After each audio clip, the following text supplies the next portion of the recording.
ప్రజల్ని సంక్షోభంలోకి నెట్టే పరిస్థితి కాంగ్రెస్ పార్టీది కాదు, కాంగ్రెస్ ప్రభుత్వంది కాదు అని తెలియజేస్తా ఉన్నాను.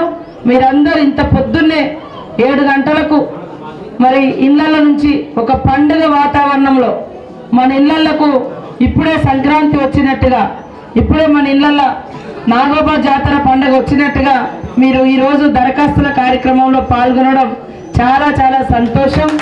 తప్పకుండా స్కూల్ గురించి కానీ, నీళ్ళ గురించి కానీ, పొడి భూములది కానీ, ఇండ్ల సమస్య కానీ, ఏ సమస్య ఉన్నా మీ ఆడబిడ్డలాగా నేను మీకు అందుబాటులో ఉండి సేవ చేస్తాం. కాంగ్రెస్ ప్రభుత్వం అంటే సేవ చేసే ప్రభుత్వం, పేదలకు భూములు ఇచ్చే ప్రభుత్వం, పేదలకు పని కల్పించిన ప్రభుత్వం. 100 రోజుల పని తెచ్చింది ఎవరు? సోనియా గాంధీ గారు 100 రోజుల పని ఇచ్చింది. పొడి భూముల హక్కు చట్టం తెచ్చింది ఎవరు? సోనియా గాంధీ గారు.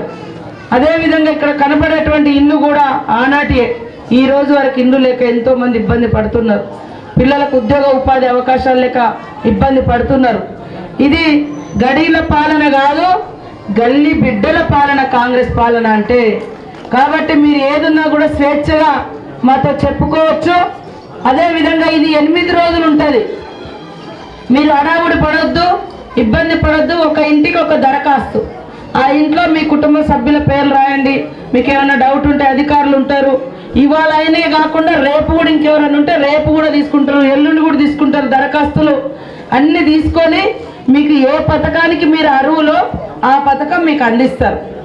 కాబట్టి అందరూ కూడా సర్పంచ్ గారు, ఎంపీటీసీలు, జడ్పీటీసీలు, స్థానిక యువకులు, ఇక్కడటువంటి ఉద్యోగులు, ఎందుకంటే నిరక్షరాస్యత ఎక్కువ ఉంటుంది, చదువు రానటువంటి మన ఆదివాసీ జనాలు ఎక్కువ ఉంటారు, లేదా ఇతర కమ్యూనిటీలలో కూడా, దళితులలో కూడా మరి చదువు రానటువంటి పెద్దలు కూడా ఉంటారు. మారుమూల ప్రాంతాలలోనే అన్ని కులాలలో ఆ పరిస్థితి ఉంటుంది. కాబట్టి చదువుకున్న యువకులు మరి వాళ్ళ యొక్క ఫారాలు నింపండి దయచేసి. ఇదొక సహాయం అనుకోండి, ఇది ఒక సేవ అనుకోండి.